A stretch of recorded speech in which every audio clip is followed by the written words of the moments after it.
Kupitia hafla fupi iliyohudhuriwa na mabalozi mbalimbali kutoka nchi zinazozungumza lugha ya Kifaransa, wamezindua rasmi programu ya matumizi ya lugha ya Kifaransa huko Alliance Francaise, Dar es Salaam, Tanzania. Programu hiyo inaongozwa na kauli mbiu isemayo nafasi ya vijana kama nguzo muhimu ya maendeleo katika jamii jumuishi. Lengo kuu ni kuweka vijana katikati ya maendeleo kwa kuwatambua sio tu kama viongozi wa kesho, bali wachangiaji wakuu wa maendeleo ya sasa.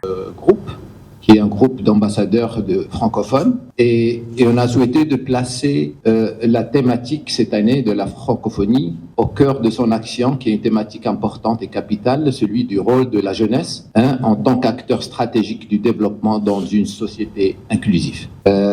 Car comme vous savez, la jeunesse n'est pas seulement l'avenir des nations, elle est aussi déjà le présent.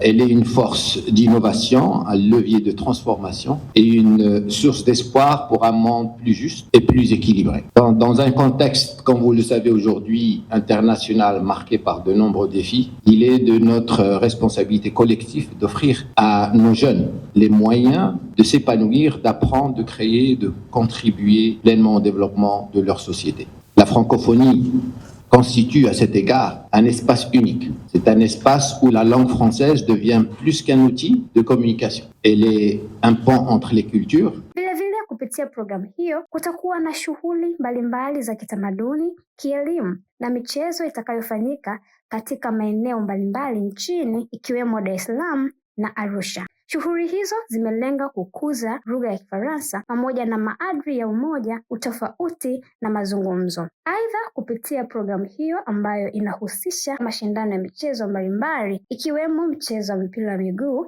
yatakayoanza rasmi tarehe 11 Aprili, huku mafunzo yake yakianza mapema ili kuwaleta vijana pamoja kupitia michezo. Hata hivyo, uzinduzi huo ulihusisha mabalozi na wawakilishi kutoka nchi mbalimbali, jambo linaonyesha mshikamano mkubwa wa kimataifa katika kukuza lugha ya Kifaransa nchini Tanzania. Endelea kufuatilia Midundo Online Media. Angu jina ni Jimina.